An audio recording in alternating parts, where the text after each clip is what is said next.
Okay, so again, good morning, everyone. It's great to be alive. And today we have lots of snow. It's really beautiful. I'm looking outside the window here, and it's like a postcard. I'm sure you all have lots of snow. So today's topic, Divine Principle, God's Toolbox. And it came to my mind when I put this together that to reflect over what God has prepared together with man, or challenging man, you could say, to fulfill what the tools that God wants to use in the restoration providence. So here we see a timeline: Old Testament, New Testament, completed Testament, and Chongelguk, which started 2001, and we had the year 2013 is important, but still 2001 was the first year of the foundation for Chongelguk, so that is good to remember. And the completed testament started 93, when True Mother proclaimed True Father as the Messiah, and True Parents in Korea. Okay, and there's a spiritual progress in all these events. So in the Old Testament, God used all things. So man basically sacrificed animals, as we know, and as a substitute for man. And in the New Testament, the age of children, and we know there were many martyrs in the early Christianity. And then the completed Testament, the parents suffer. And now we are in the great time of Chongelguk. This is a slide, a picture from Paris you have seen before. I will come back to that later. So since the fall of man involved a spiritual body and mind, a physical body and mind, so proper full indemnity should involve a human body. But that's impossible. So we have to consider why there were animal sacrifices in the Old Testament, and even Abraham was asked to offer Isaac. And we know Jesus died to give us the spiritual salvation. And all the Christian martyrs gave their life for the faith in Jesus as the Messiah. So we can see that the body has a central role in all this restoration period. So God's toolbox became mankind's toolbox, because sin was made by a man and woman on earth. Then restoration, redemption must involve a new Adam and Eve on earth. So earth is the crucial point, and we know Jesus gave the keys to Peter when he left for paradise, and the reason is because the keys has to open on earth, and the sin has to be removed on earth. That is the central point. So that's why Jesus was born on earth, and True Parents also born on earth.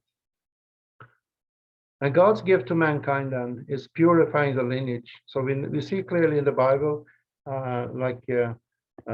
Jesus' whole lineage is written down there, all the way up to Jesus. So the lineage is very important, and that is because the purifying of that lineage, so Jesus could be born as a sinless Messiah. And actually, I reflected over True Father's lineage also. We don't know so much about his lineage, but I'm sure there's been a purification process since Jesus promised to come back 2,000 years ago. There's been a history of cleaning up and restoring the lineage that would produce True Father and True Mother also. Mankind's responsibility is to accept. Yes, that's a crucial point of success. And God's purpose of, this is True Father's word, God's purpose of creation called for Adam and Eve to obey the commandments of God, who is the subject partner of true love, and perfect themselves as true man and a true woman. Furthermore, they were to become a true couple united in true love of God. Then by having sons and daughters through that love, they would have become the true parents and lived in happiness. Had Adam and Eve perfected themselves in true love, they would have fulfilled God's desire to wear a substantial body. So this is interesting. The divine principle talks about God started already directly after the fall of man to restore this position of true parents. And Cain and Abel's offering was a part of that. And that is something that is totally missed out in Christianity. Christianity is sort of they settle for the conclusions already that Jesus was supposed to come in the future and he was supposed to die and resurrect, of course. But that sort of leaves out a long history of trial and errors in the biblical history of the Old Testament. So we can see the clarity of divine principle, how it explains God's heart. God wanted to save mankind from the very beginning as a loving father of mankind. Okay, so Old Testament, we talked about animal offerings, and Noah's ark was a way of creating a new world. And Abraham's offering, and he was asked to offer Isaac, and he was prepared to do that, and that became a condition for the restoration. So again, you could see like the body, again, Isaac's body was central in this condition. And with Esau and Jacob, we can see Esau trying to kill Jacob, but Jacob could win his heart. And we have the famous women also in the Bible, how Tamar, she was prepared to offer her life. We can, if we read that story, we can see that women who did sexual misconduct, they were stoned to death. So it was really at the price of her life that she followed God's inspiration and God's will that time. So now we come to Jesus. Then we have the three courses. The first course, and he did a lot of healing, and of course, from a principal point of view, we know the final goal was to marriage, to have a marriage and to stand as true parents. And that was not completed. And then he was abandoned and he went out in the desert alone to be tempted and to restore the foundation. And again, it was a battle of surviving his body desires for food and for shelter. Still, the final goal remained the marriage of the Lamb and true parents. And then finally, he had to go the way of the cross. So we could see that the final goal is remaining to return to the earth, he promised, and that is the marriage of the Lamb that we are in now, time we are now. Okay, so I skip some slides here to go on. So when Jesus was asked, when will he return? He answered that he don't know, and even the angels don't know, only the Father in heaven knows. So then we can reflect over this picture of Korea. Was the Heavenly Father thinking about Korea already 2,000 years ago? And we can only speculate on that. Okay, so we can see comparison, birth of Jesus and the birth of true Father. In Cheonju, North Korea, yeah, today's North Korea. And you have seen this picture of the archangel blowing the horn. So there are a lot of symbols here, a lot of symbolic things for the second coming. And this I think you've seen before, but I think it's quite nice to remind that there's not only Korea looks like blowing in a horn, but actually USA, which is the second Rome in our time, and even Africa, you know, it's called the African horn. It's upper right corner. And the Korean flag is symbolic. We have all those symbols, yin and yang, and red symbolizing positive energy, yang, and the blue section is like negative cosmic forces, yin, and they balance each other. So it's a very beautiful flag. I would say it's the most beautiful of all flags. No flag has this rich symbolic pattern.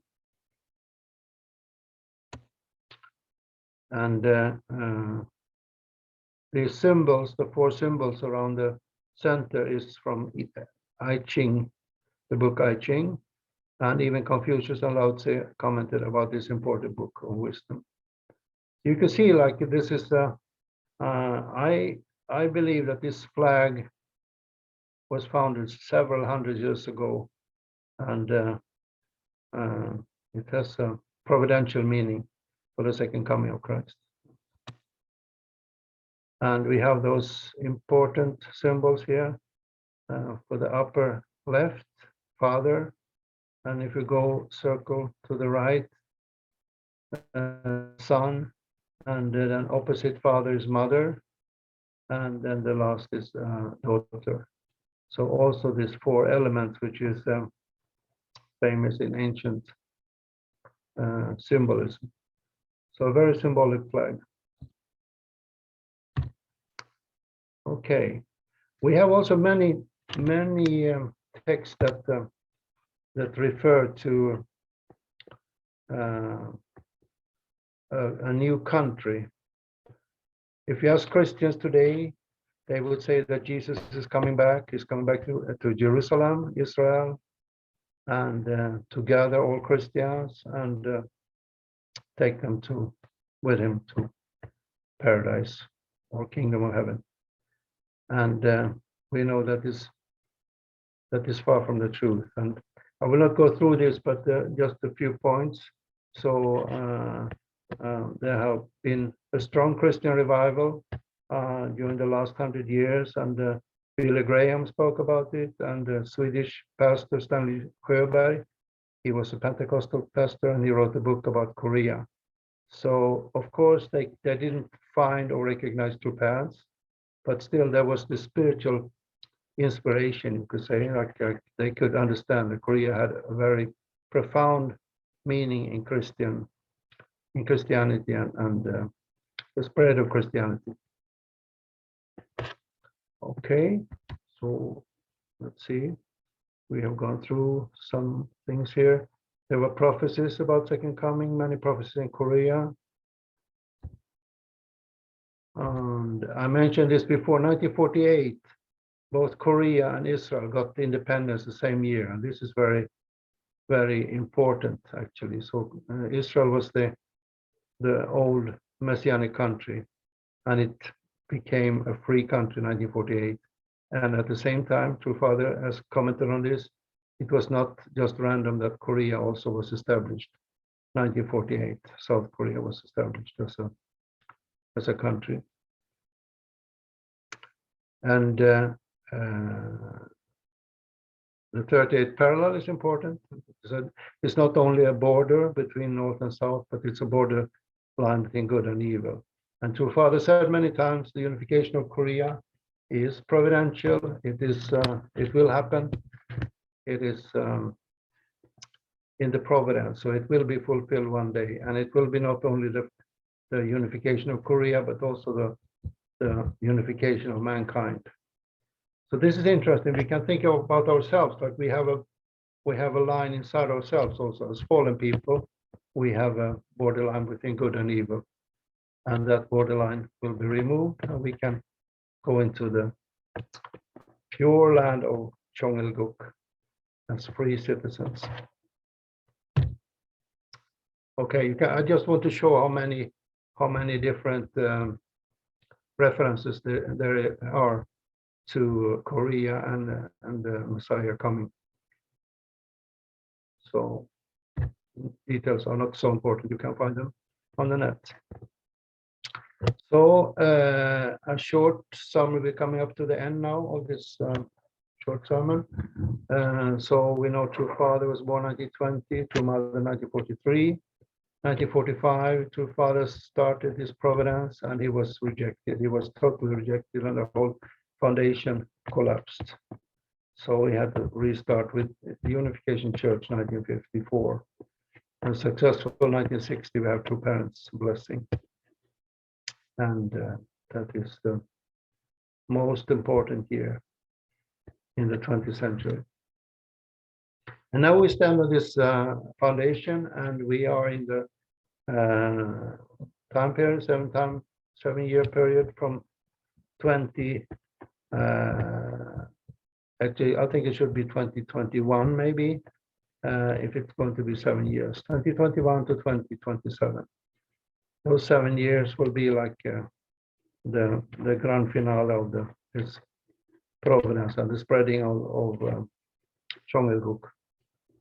And we have the new concepts of Heavenly Parents, Holy Community, and we are supposed to work as travel messiahs.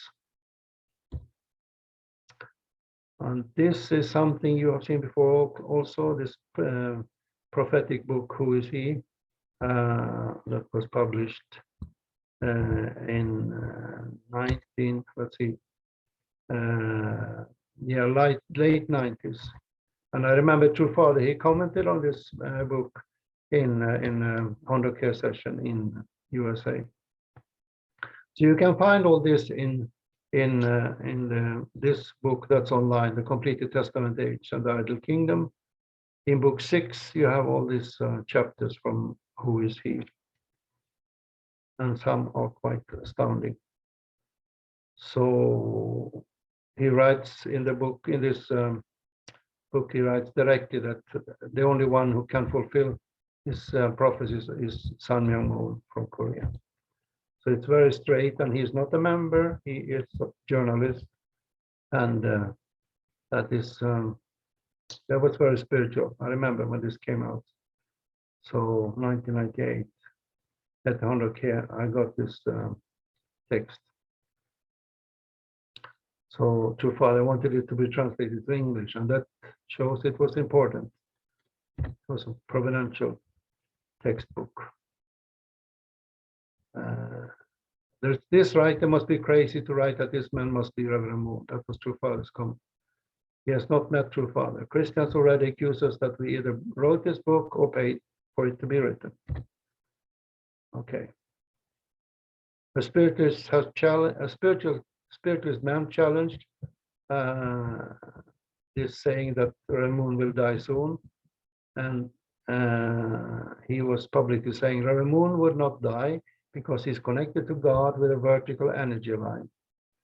And you know, True Father, he spoke so many times about this 90-degree angle to God and spirit world. How important is this? Huh? He will only die when God takes him after 100 years. Let's make you think a little bit. He died when he was 92, right? Okay. Okay, and he even mentioned exactly where this holy man is. In Seoul, Central Seoul, Southern Korea. He is directing the world with a God-given great mission, giving good man and woman the blessing to become the heavenly humankind and establish the millennium kingdom. He is to extend the ideal of the principle of true love and true family, and as the king of all kings, he will build ideal nations and world peace step by step. He is managing everything spiritually as the king of all kings. Okay. We skip this one. So here's more prophecies. He will be born in North Korea and will marry many young people and go through many persecutions. Who else can it be other than Reverend Sun Myung Moon? For me, this is quite important text that I have also put online. I translated to Swedish. So a little bit this sermon is reflecting my own favorite, you could say. So I hope some of you feel inspired by this, and this is, you know, why I want to share it. And I know some slides I've shown several times before, but they're very important for me, so I like to repeat them. I like to emphasize this is the core of my faith, and maybe some of you also. So interestingly, I'm doing 100K, as I think many of you or all are doing.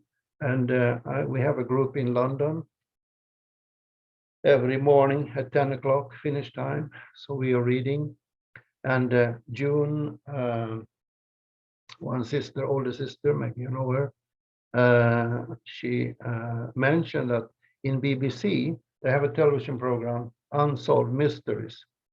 And it showed, let's see, was it Thursday? Thursday evening, it showed about sort of miraculous birth of a white calf. This is, this is a picture of another event, of another calf being born, but it's very, very seldom, very rare that you have a totally white, how do you say, calf being born. So I want to share that with you. So I found online that 1 out of every 10 million births become as a white calf. That's quite remarkable. And there's, in this slide, you can see that there's an old Indian in USA, an Indian, you would say, prophecy or teaching that the buffalo, a white buffalo, signals Messianic age. And that's why I brought it here. That's why June also commented in our morning Hanukkah about this. So this is from 1994. So it has happened a couple of times. But anyway, it happened recently, and that's why BBC showed it again. So let's read it here. Early in the morning, August 20, 1994, in Janesville, Wisconsin, Dave Hyder, a local livestock farmer, went out to his field to check on his herd of buffalo.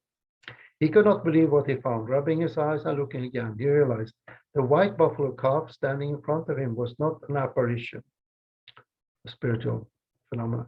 In those early moments of bewilderment, Mr. Hyder did not truly understand that the newborn calf he was marveling at was the fulfillment of a prophecy of the Native Americans. Local news reports from the Janesville Gazette have presented the issue to the public. Mr. Hyder said, "It's like the second coming of Christ for Christians. It is very sacred. I still don't know why God gave us this white calf." And some interesting reflections about this. You know, the Koreans, they have this white clothes, this traditional clothes, and they are white. So white is a pure color. Actually, it's no color at all, or is it all colors maybe? Anyway, white is a pure color. That's the point. So there are interesting parallels here. And, you know, also holy gowns, we have a unification movement, all white. Okay. Important is Messianic acceptance. So this I have taken from, I take it from another prophetic, Alice Bailey's book. She writes there, from 1945, she wrote this book, and there she explains about the second coming of Christ. It's purely spiritual. She doesn't say Korea. She doesn't mention True Father's name or anything like that. But anyway, the time is here for the second coming, 1945. And we know that is exactly what happened. True Father started his mission.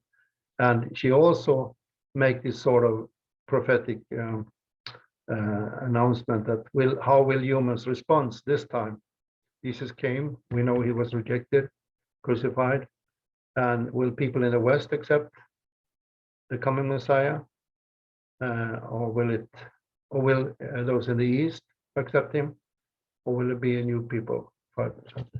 So it have interesting things. It's like, you know, I like to share this because I feel all this has been fulfilled. You know, like when you look in the Bible, you have the Old Testament, and then the New Testament came, and they looked back to the Old Testament, and they saw, how can we explain Jesus' life and all the things that happened around Jesus with the Old Testament? If he's the Messiah, if he is the Messiah really, maybe they were not sure, but maybe they want to check. So they went to the Old Testament and checking all those prophecies that were there, and they saw that they were fulfilled in Jesus, based on Jesus as the Messiah. So I feel some similarities here. I share this with you now to sort of establish that true parents are really the second coming of Messiahs. I say it with an S in the end. That's plural. It means like they are two. So I always emphasize this. I know now we're focusing on True Mother.